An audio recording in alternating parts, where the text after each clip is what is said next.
बेटी बेटी कैला पापा बेटी काहे तेजला हो। बेटी बेटी कैला चाचा बेटी काहे तेजला हो।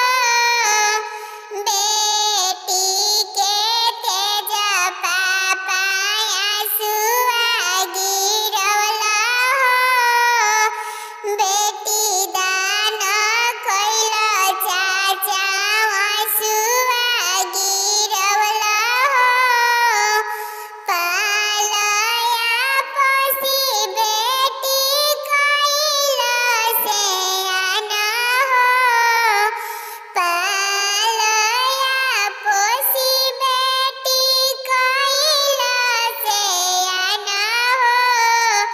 आज दिन तेज बदे देव कन्यादान हो। आज दिनवा तेज बदे देव कन्यादान हो। घरवा के रवन का बेटी दुलारी हो। घरवा के रवन का बेटी दुलारी हो। आँखिया के पुतरी रहली तोहर सुंदर बेटी हो। आँखी के नयन रहली तोहर सुंदर बेटी हो।